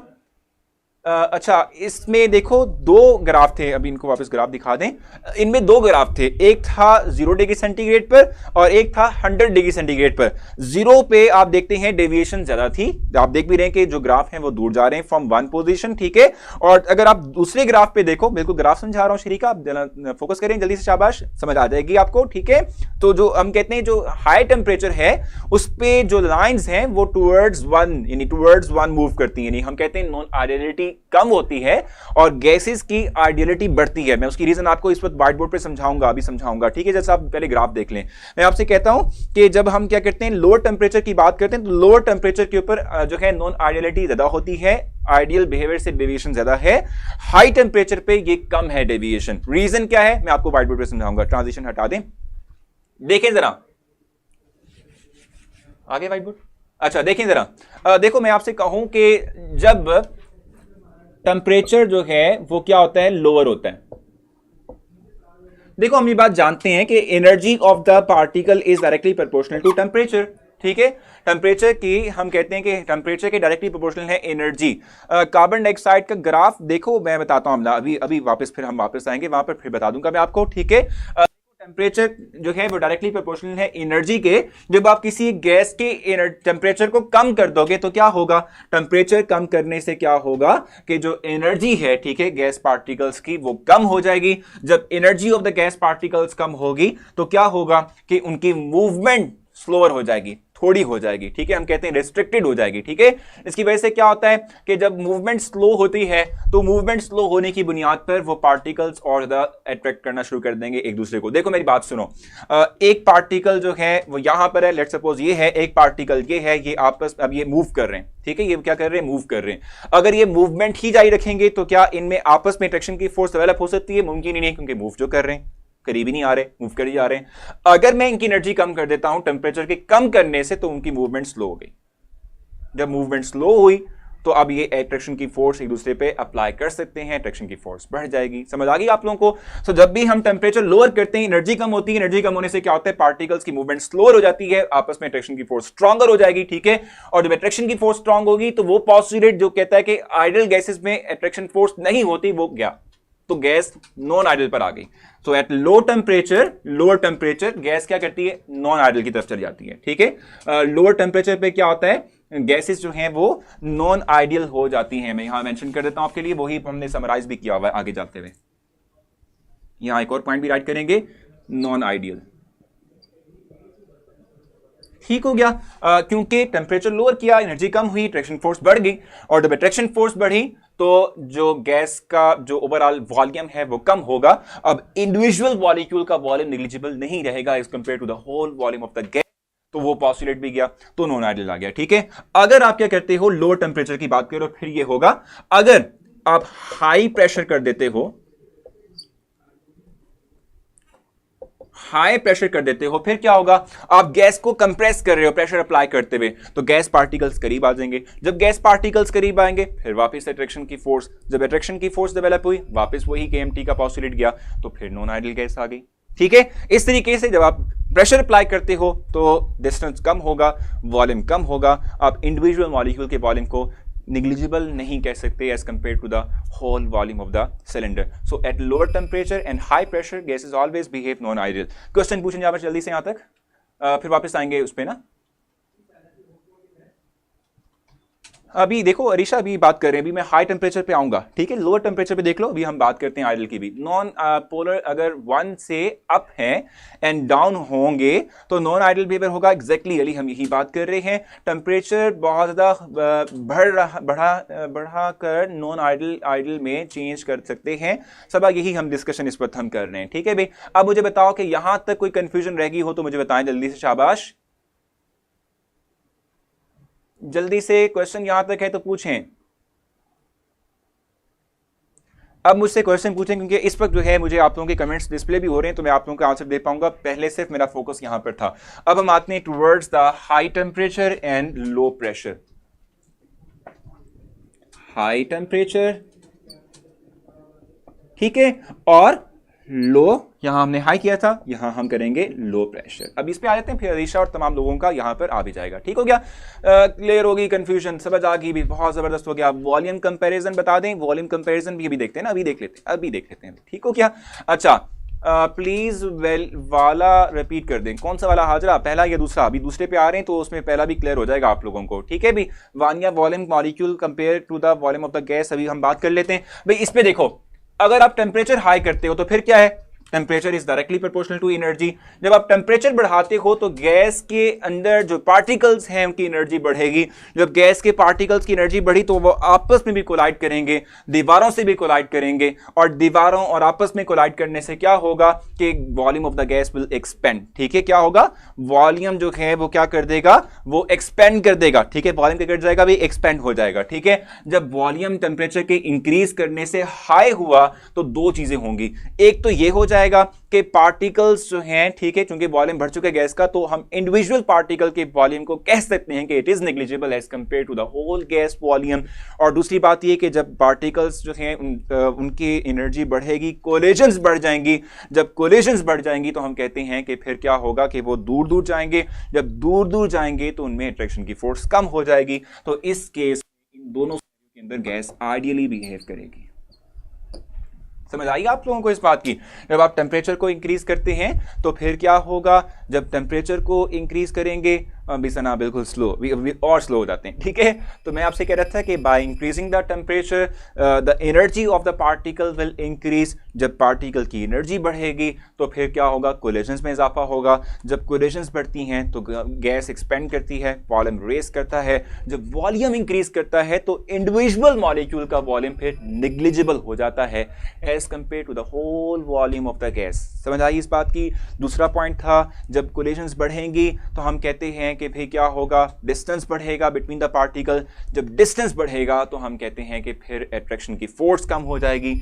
तो गैस पार्टिकल्स आइडियली बिहेव करेंगे at high temperature. As sir time discipline क्यों नहीं है, 136 हो गई हैं, टेस्ट भी नहीं हुआ। देखो अभी हम ना कर लेते हैं, हमारा प्रॉब्लम ये था कि बीच में ना हम डिस्कनेक्ट हो गए थे, तो उसको थोड़ा देखना पड़ेगा। ठीक है, इसलिए जो है हम नहीं कर पा रहे अभी तक। ठीक है, कर लेते हैं, कोई मसला नहीं है भाई। हाजरा हाई प्रेशर होगा, अच्छा ये हाजरा को आंसर कर रही है, बिल्कुल ठीक है भाई। अच्छा उसके बाद देखो लो प्रेशर की जहां तक बात है, प्रेशर लो करोगे वॉल्यूम इंक्रीज हो जाएगा। गैस का वॉल्यूम इंक्रीज हुआ, डिस्टेंस बिटवीन द पार्टिकल बढ़ा, और इसके साथ साथ अट्रैक्शन की फोर्स भी गई, और इंडिविजुअल मॉलिक्यूल का वॉल्यूम नेग्लिजिबल भी हो गया as compare to the whole volume. अब समझ आ गई आप लोगों को ये तमाम बातें कि किस कंडीशन पे गैस नॉन आइडियल बिहेवियर करेगी, किस कंडीशन पे गैस आइडियल बिहेवियर करेगी। आई थिंक अब आपको समझ आ जाएगा। सर हाई टेम्परेचर में एनर्जी इन्वर्सली होगी। सिंपल आप देख सकते हैं, हम आई थिंक मेरे ख्याल से यहाँ पर ना तलहा ने इस एक्सप्रेशन को लिखा भी था, बिल्कुल ठीक किया था उन्होंने, कि हम कहते हैं आइडियल बिहेवियर जो है, ठीक है, वो उसका रिलेशन टेम्परेचर के साथ समहाउ क्या हो सकता है। ठीक है भाई, हाई टेम्परेचर पे हम कहते हैं कि आइडियल गैस जो है वो मतलब high temperature lower will, sorry, हम कहते हैं कि more will be the ideality. So हम समहाउ कह सकते हैं ये है। ठीक है, हम कह सकते हैं बिहेवियर की बात कर सकते हैं, higher the temperature more will be the ideality, lower the temperature, जैसे हमने कहा था यहां पर low temperature lower will be the ideality. ठीक है, और इसी तरीके से हम प्रेशर के लिए राइट कर सकते हैं, आइडियलिटी की मैं बात कर रहा हूं, आइडियलिटी की बात कर रहा हूं मैं। ठीक है, आइडियलिटी। ठीक है, अब जैसे आप कहते हैं कि प्रेशर आप इंक्रीज करते हैं तो आइडियलिटी क्या होती है, कम हो जाती है। So it is inversely related. ठीक है, greater the pressure less will be ideality, lesser the pressure more will B ideality. ठीक हो गया सर? अगर टेम्परेचर कम करते हैं तो एनर्जी कम हो रही है, अगर टेम्परेचर को जीरो कर देंगे तो एनर्जी भी जीरो हो जाएगी। नहीं इशरत, ऐसा नहीं होता। अगर आपकी एनर्जी टोटली जीरो होगी तो फिर वो गैस ही नहीं रहेगी, वो लिक्विफाई हो जाएगी। ठीक है, तो हम ऐसा नहीं कहते। इवन कि लिक्विड फॉर्म के अंदर भी एनर्जी जीरो नहीं होती, इवन सॉलिड फॉर्म के अंदर भी एनर्जी कुछ ना कुछ रहती है, जीरो नहीं होती। ठीक है, ideality is inverse to pressure, exactly Vania, and directly proportional to temperature. बिल्कुल तलहा, आपने बिल्कुल ठीक राइट किया। अब तक कोई कंफ्यूजन तो नहीं है आप लोगों के पास, कोई जहन में? अब इनकी स्क्रीन पर वो चार्ट डिस्प्ले कर दें, यानी स्लाइड नंबर 4 डिस्प्ले कर दें इनकी स्क्रीन पर। बिल्कुल इमेजिनरी है ओरिबा, स्क्रीन पर डिस्प्ले दें इनके। ठीक है, अब देखो ग्राफ देख लो। अब ग्राफ में देखो कि जो हमारे पास जितनी भी गैसेस हैं, ठीक है, अगर आप देखो शुरू में ग्राफ कहां से स्टार्ट हो रहा है, फ्रॉम जीरो प्रेशर से स्टार्ट हो रहा है। जीरो पे जो तमाम गैसेस के जो ग्राफ हैं वो जीरो वहीं 1 से स्टार्ट हो रहे हैं। इट मींस के at lower pressure you say that कि at lower pressure gases behave ideally. जैसे जैसे आप प्रेशर बढ़ाते जा रहे हो, 200 ले रहे हो, 400, 600, 800, 1000 ले रहे हो, वैसे वैसे गैसेस के जो ग्राफ हैं वो फ्रॉम 1 टू डेविएट कर रहे हैं। तो इट मींस के नॉन आइडियलिटी आती जा रही है। इस तरीके से अगर आप देखो टेम्परेचर कंपैरिजन करते हो तो 0 डिग्री सेंटीग्रेड पर deviation from the one line बहुत ज्यादा है। जैसे जैसे आप टेम्परेचर बढ़ाते हो तो आप देख रहे हो लाइंस करीब आती जा रही है 1 के, तो इट मींस के आइडियलिटी बिहेवियर जो है वो आना शुरू हो चुका है। ठीक है, आई थिंक मेरे ख्याल से आप लोगों को क्लियर हो चुका होगा। अच्छा, उसके बाद नेक्स्ट स्लाइड इनकी स्क्रीन पर ले आए, 5th वन लेकर आए इनकी स्क्रीन पर, 5th लेकर आए। टेस्ट अभी स्टार्ट करते हैं जुनेद, बस थोड़ा सा सबर कोऑपरेट करना पड़ेगा आप लोगों को। ठीक है, बिल्कुल 5th आ चुकी है। अब इसमें कुछ पॉइंट्स हैं जो कि कंक्लूजन्स हैं। Sir then it will be law of conservation of energy if energy becomes zero. भाई मुकद्दस मैं आपको बताऊं कि अगर जो आप एनर्जी की बात करते हो तो बिल्कुल energy can not be created, can not be destroy, उसके अगेंस्ट हो जाएगा, वायलेट करेगा। ठीक है, अगेंस्ट होगा मुकद्दस, बिल्कुल। फॉर रियल गैस यानी non ideal gases the graph is no more parallel to the pressure axis. बिल्कुल मैंने आपसे कहा ना कि जो है वो रियल गैसेस के लिए ग्राफ पैरेलल नहीं होता, 1 पे नहीं होता, वो ऊपर या नीचे जाता है। नॉन आइडियल बिहेवियर को शो करता है। At high temperature under low pressure the graph for real gases comes closer to the expected straight line.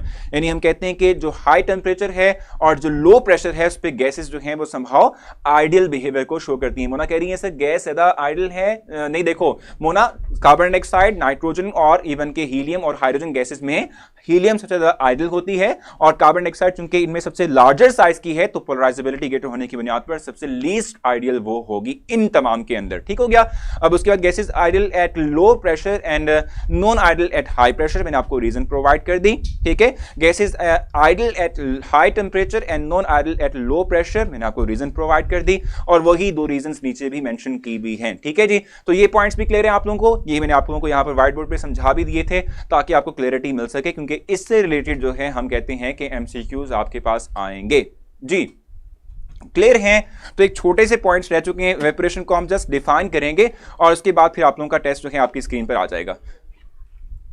हाँ ठीक है, तो इस वक्त जो है एवेपोरेशन, लास्ट स्लाइड इनकी स्क्रीन पर ले आए ताकि उसके बाद हम टेस्ट इनका स्टार्ट कर सकें। सिर्फ आज हम वेपोरेशन पढ़ेंगे, वेपर प्रेशर कल ही पढ़ेंगे क्योंकि टाइम ही बहुत थोड़ा है। ठीक है, सो वेपोरेशन का मतलब क्या होता है? Spontaneous conversion of liquid into vapours form is called as evaporation. ठीक है, वानिया कह रही है सर अगर graph parallel to X axis होगा तो होगा बट इक्वल टू 1 ना हो तो गैस आइडियल होगी। नहीं वानिया, 1 हमारे पास स्केल है जिससे हम मेजर करते हैं कि कोई गैस आइडियल है या नॉन आइडियल है। बोर्ड पर इन सब गैसेस का ऑर्डर लिख दें। चले मैं ज़रफ़शान जब मैं व्हाइट बोर्ड पे आऊंगा दोबारा से फिर मैं लिख दूंगा इनका ऑर्डर। ठीक है, फिर बात आप ये देख लें, एवेपोरेशन के पॉइंट्स देख लें, फिर मैं वापस हम वहां पर आएंगे, फिर मैं आपको लिखवा दूंगा। ठीक है भाई, अच्छा spontaneous conversion of liquid into gas, इसको हम कहते हैं एवेपोरेशन, जिसमें हम कैरेक्टरिस्टिक्स की बात करते हैं तो एक नेचुरल फिनोमिना है, कूलिंग कास्ट करता है क्योंकि देखो हाई एनर्जेटिक जो हमारे पास कहने पार्टिकल्स हैं वो तो चले जाएंगे, एवेपोरेट कर जाएंगे। पीछे हम कहते हैं कि हमारे पास लेस एनर्जी रहेगी, जब लेस एनर्जी रहेगी तो हम कहते हैं कि हमारे पास क्या होगा, कूलिंग का मरकाज होगा, टेम्परेचर कम हो जाएगा। ठीक हो गया। दूसरा हमारे पास क्या है भाई, कंटिन्यूस जो है क्या कहते हैं, कंटिन्यू एट आर टेम्परेचर होता है, एंडोथर्मिक प्रोसेस है क्योंकि एनर्जी रिक्वायर होती है पार्टिकल्स को एवेपोरेट करने के लिए। ठीक हो गया। और उसके बाद हमारे पास नेक्स्ट क्या है भाई, सरफेस फिनोमिना है। ठीक है, फैक्टर्स कौन कौन से इफेक्ट करते हैं एवेपोरेशन के ऊपर? सरफेस एरिया, जितना आप जो है एरिया बढ़ाओगे उतनी ही ज्यादा पार्टिकल्स को चांस मिलेगा कि वो सरफेस पर आए और वो लिक्विड से गैस में कन्वर्ट हो जाए। नेचर ऑफ लिक्विड डिसाइड करती है, साइज बड़ा मैटर करता है क्योंकि आप जानते हैं साइज जो है पोलराइजेबिलिटी को डिफाइन करता है और वो इंटरमॉलिक्यूलर फोर्स को डिफाइन करता है। ठीक है, सो साइड ग्रेटर होगा, इंटरमॉलिक्यूलर फोर्स अगर स्ट्रांग होगी तो पार्टिकल्स इतनी आसानी से लिक्विड से गैसेस फॉर्म में कन्वर्ट नहीं हो पाएंगे। टेम्परेचर ग्रेटर होगा तो एवेपोरेशन ज्यादा होगी, टेम्परेचर कम होगा तो एवेपोरेशन होगी जरूर लेकिन कम होगी। एक्सटर्नल प्रेशर भी डिफाइन करता है क्योंकि बॉइलिंग पॉइंट में आप देखते हैं कि एक्सटर्नल प्रेशर मैटर करता है। अगर आप एक्सटर्नली प्रेशर बढ़ा देंगे तो एवेपोरेशन कम होगी, अगर आप प्रेशर को कम कर देंगे एक्सटर्नली तो एवेपोरेशन का अमल जो है वो ज्यादा हो जाएगा। ऑर्डर लिखवा देता हूं मैं आप लोगों को। अभी मुझे बताएं इस वजह से कुछ प्रॉब्लम है तो पूछें जल्दी से, शाबाश।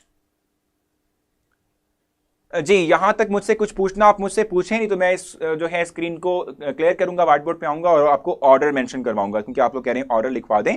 सो वो ऑर्डर लिखवा दूंगा और फिर उसके बाद हम अपने एमसीक्यूज टेस्ट की तरफ चलेंगे, जो कि आप लोगों का आज ड्यू था। जहां प्रॉब्लम आएगी वो भी हम करेंगे। जी, क्लियर है। तो मैं आप लोगों को एक ऑर्डर लिखवा देता हूं, जो मैंने आप लोगों के लिए गैसेस लिखी हैं ना यहाँ पर, वो कौन कौन सी थी।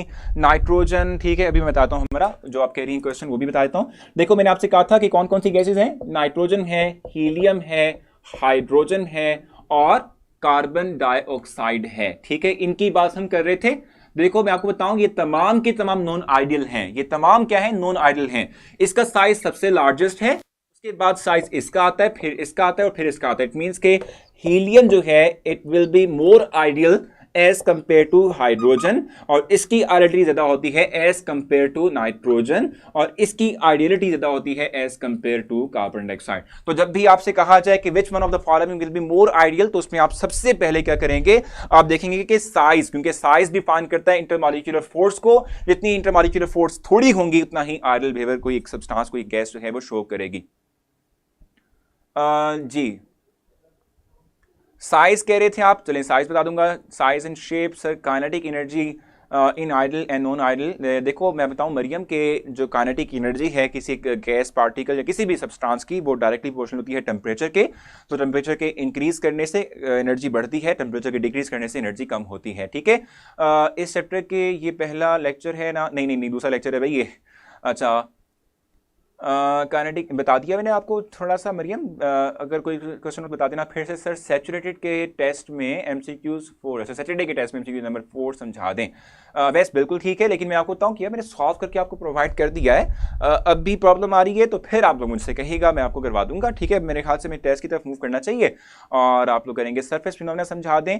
देखो मैं आपको बताऊं कि अगर लेट सपोज इतना मेरा कंटेनर है, इसमें मेरे पास लिक्विड है, तो यहां पर चूंकि सरफेस एरिया कम है, पार्टिकल्स के पास चांस कम है कि वो इधर सरफेस पर आए और लिक्विड में गैस में कन्वर्ट हो। अगर आपके पास जो है वो आपके पास कंटेनर बड़ा हो, तो अब यहां पर क्या है, सरफेस बढ़ गई है, तो पार्टिकल्स पे ज्यादा चांस होंगे कि वो इधर आए और वो अपने आप को वेपर्स में कन्वर्ट कर सकें, ठीक हो गया। साइज आइडियलिटी में क्या रिलेशन है, साइज बढ़ेगा, पोलराइजेबिलिटी ज्यादा होगी, इंटरमॉलिक्यूलर फोर्स स्ट्रांग हो जाएगी, नॉन आइडियलिटी आ जाएगी, ठीक है भी। जी, एक्सटर्नल प्रेशर बढ़ा दोगे तो वेपरेशन का प्रोसेस थोड़ा हो जाएगा, ठीक है। यहां पर क्वेश्चन है sir, when you will give test, अभी दे देता हूं, अभी सना अभी दे देता हूं। लोएस्ट टेम्परेचर गेन्ड, सब नहीं वापस से क्वेश्चन करेंगे आप। Sir we have, sir helium is ज्यादा, बिल्कुल बिल्कुल सबसे ज्यादा हीलियम होती है, ठीक है। अच्छा, अब मैं टेस्ट विजिबल कर दूं या एक पॉइंट पढ़ा दूं। सर साइज इनवर्सली प्रोपोर्शनल है एवेपोरेशन के, बिल्कुल ज्यादा, जितना ज्यादा हमारे पास साइज होता है जितनी उतनी ही इंटरमॉलिक्यूलर फोर्स स्ट्रांग होती है, उतना ही एवेपोरेशन रेट कम हो जाता है, ठीक है। Sir shape of the molecule effect करती है या नहीं, इफेक्ट करती है समहाउ। देखो आप ये बात जानते हो, अगर आप जस्ट उनकी बात कर लेते हो, ऑर्गेनिक सब्सटेंसेस की बात कर ले, तो आप पढ़कर आ चुके हो कि जो ब्रांच्ड है उनका जो बॉइलिंग पॉइंट है वो कम होता है, और जो लीनियर यानी हम कहते हैं स्ट्रेट चेन होती है, इनका बॉइलिंग पॉइंट जो है हम कहते हैं ज्यादा होता है। तो समहाउ जो शेप है वो मैटर करती है, क्योंकि वो डिफाइन करेगी पोलराइजेबिलिटी को, इस वजह से हम कहते हैं, ठीक है। साइज आइडियलिटी में इनवर्स रिलेशन है, साइज बढ़ेगा, बिल्कुल सही कह रही हैं आप, इनवर्स रिलेशन है। दुआ जी, अब आप लोगों का मैं टेस्ट जो है वो स्टार्ट कर रहा हूं, आप लोग अपना टेस्ट स्टार्ट कर लें और उसके बाद फिर जो है हम अगर कोई पॉइंट हुआ भी तो हम डिस्कस लेटर ऑन कर लेंगे। आप लोगों की स्क्रीन पर टेस्ट इस वक्त आ जाएगा।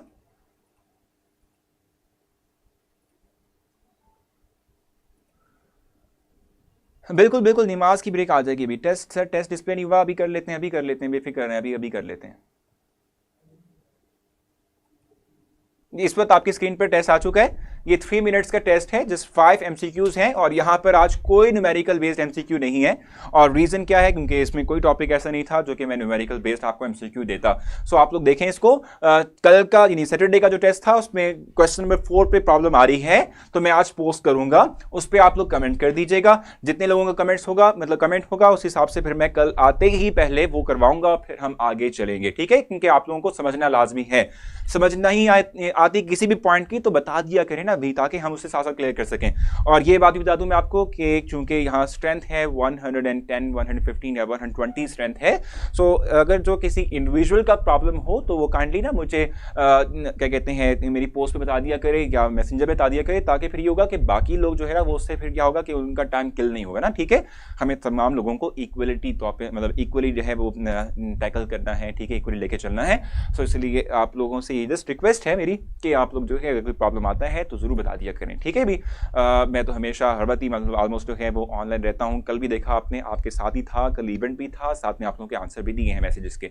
अच्छा, टेस्ट नहीं आया तो आप लोगों ने पेज को रिफ्रेश करना है, और पेज को रिफ्रेश करने के बाद आप लोग जो है वीडियो के एग्जैक्टली नीचे देखेंगे ऑप्शन स्टार्ट टेस्ट का, जिसमें कि आप लोगों को टेस्ट विजिबल हो जाएगा। क्लिक करेंगे स्टार्ट टेस्ट पे तो आपका टेस्ट स्टार्ट हो जाएगा। जिन लोगों को टेस्ट डिस्प्ले नहीं हुआ वो अपना पेज रिफ्रेश करें और वीडियो के एग्जैक्टली नीचे स्टार्ट टेस्ट का ऑप्शन है उसे क्लिक करें, ताकि आप लोगों का टेस्ट जो है वो स्टार्ट हो सके और आप लोग टेस्ट दे सके और आप लोगों को नमाज का टाइम मिल जाएगा। हम एग्जैक्टली जो है 2 से 3 मिनट के बाद लेक्चर को वाइंड अप करेंगे, तो आपके पास ऑलमोस्ट 10 मिनट्स होंगे कि आप लोग जो है इसके दरमियान आप लोग अपना जो मतलब नमाज है वो आराम से पढ़ सकें। 10 to 15 मिनट्स आप लोग ले सकते हैं। ठीक है भी, टेस्ट हमने स्टार्ट कर चुके हैं। पेज को रिफ्रेश करेंगे, वीडियो के एग्जैक्टली नीचे स्टार्ट टेस्ट का ऑप्शन होगा, उसे क्लिक करेंगे तो आप लोगों का टेस्ट जो है वो स्टार्ट हो जाएगा। ठीक है, और मैं कोशिश पूरी करूंगा इंशाल्लाह। ठीक है, आज रात ही मैं आप लोगों के लिए जो कल की जो मेरे कंटेंट है, स्लाइड्स हैं, वो आप लोगों के लिए अपलोड कर दूं।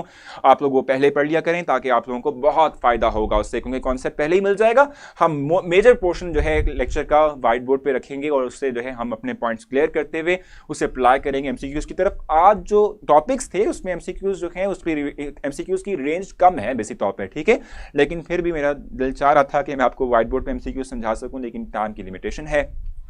और स्लाइड्स के 2 फायदे मैंने आपको पहले बताए थे। फर्स्ट ये कि टाइम बचता है, और दूसरा ये कि आप लोग ये बात देख रहे हैं कि आप लोगों के साथ साथ नोट्स बनते जा रहे हैं। आपको मैं नोट्स प्रोवाइड करता जा रहा हूं। ठीक है, सिर्फ आप इन नोट्स को भी अच्छी तरीके से पढ़ लेना तो मेरे ख्याल से आप लोगों का कॉन्सेप्ट भी क्लियर है और आप लोगों को कोई भी क्वेश्चन दिया जाए आप लोग वो कर लेंगे। सो जस्ट 10 सेकेंड्स रिमेन है, जिसके बाद आप लोगों का रिजल्ट जो है वो डिस्प्ले होना शुरू हो जाएगा हमारी स्क्रीन पर, और हम देखेंगे कि आप लोगों ने कैसा परफॉर्म किया है। ठीक है, आने वाला है आप लोगों का रिजल्ट, और ये आ गया भाई। आसान टेस्ट था तो आज 5 और 4 भी बहुत लोग हैं, और इवन 0 और 1 2 3 भी हैं, लेकिन कोई बात नहीं भाई, आप लोग आहिस्ता आहिस्ता इंप्रूव कर जाएंगे। और ज़्यादातर लोग जो हैं हमारे पास, ठीक है, वो जो हैं उनके मार्क्स ज़्यादा ही हैं। ठीक है, यानी कि वो 2 और 3 की रेंज से अबव ही हैं जी। कोई प्रॉब्लम तो नहीं है। अब आप लोग चाहते हैं तो मैं क्लास वाइंड अप कर देता हूं ताकि आप लोगों को पूरा टाइम मिल जाए नमाज के लिए और आप लोग नमाज पढ़ सकें। ठीक है भी, सो फर्स्ट एमसीक्यू का सी था ना भाई, हसनैन को बता दें कि फर्स्ट एमसीक्यू क्या था। देखो, हम जब भी एक जो है टेस्ट बनाते हैं ना तो उसको हम बहुत दफ़ा देखते हैं कि उसमें कोई प्रॉब्लम ना आए। ठीक है, ताकि आप लोगों को कोई भी इशू ना आए और आप लोग स्मूथली तौर पे कर सको। बाकी कोई टेक्निकल वे के अंदर कुछ आ जाता है, जैसे कि हमारे पास कल एक एमसीक्यू था जिसमें कि 2 ऑप्शंस आप लोगों को लग रही थी कि वो सेम है, लेकिन वो ऑप्शन डिफरेंट थी क्योंकि मैंने डिफरेंट रखी थी, लेकिन वो जब आया तो उसमें डिफरेंट नहीं होगी। ठीक है, एमसीक्यू प्लीज़ सर 4 और 5। चलें भी 4 और 5 हम डिस्कस कर लेते हैं, फिर हम जो है अपने लेक्चर को वाइंड अप करेंगे। जल्दी से कर लेते हैं। अच्छा, 4 और 5 डिस्कस करूंगा, फिर हम चले जाएंगे आगे, मतलब हम अलविदा कहेंगे आपको। ठीक है, आज के लिए 4 है the non idol behaviour results chiefly from. अब फर्स्ट है intermolecular attraction and infinite volume. ठीक है, अब देखो नॉन आइडल बिहेवियर की आप बात कर रहे हो तो इंटरमॉलिक्यूलर फोर्स तो ठीक है, ठीक है, लेकिन ये इनफाइनाइट वॉल्यूम जो है, ठीक है, ये समहाउ चीज को लेकर नहीं आता। ठीक है, intermolecular attraction and infinite volume नहीं, ठीक है, फाइनाइट वॉल्यूम होगा। ठीक है, आप जब भी ओवरऑल गैस की बात करेंगे तो उसमें हमारे पास जो वॉल्यूम होता है वो डिफाइन होता है ना, वो कभी ऐसा हुआ है कि इनडिफाइन हो गया, डिफाइन होता है। इनफाइनाइट मतलब कि जिसका आपको पता ही ना हो। ठीक है, सो फोर्थ की जहां तक बात है तो उसमें इंटरमॉलिक्यूलर अट्रैक्शन और फाइनाइट वॉल्यूम था। वॉल्यूम फाइनाइट ही होता है किसी गैस का, वो इनफाइनाइट हो ही नहीं सकता। ठीक है, which one is false for evaporation, तो वो एक्सोथर्मिक होती है। अभी आपने देखा भी था स्लाइड के ऊपर कि जो है ये फॉल्स है, ये ठीक नहीं है एवेपोरेशन के लिए। हमेशा एवेपोरेशन का प्रोसेस जो है वो एंडोथर्मिक होता है, उसे एनर्जी रिक्वायर होती है। ठीक है, जिसकी बेस पर हम कहते हैं कि क्या कहते हैं भी, वो एवेपोरेशन का अमल चलता है। ठीक है भी, और फोर्थ का आपको बता दिया कि इंटरमॉलिक्यूलर फोर्स, ठीक है, और फाइनाइट वॉल्यूम होगा। इनफाइनाइट वॉल्यूम हो ही नहीं सकता गैस पार्टिकल्स का। ठीक हो गया।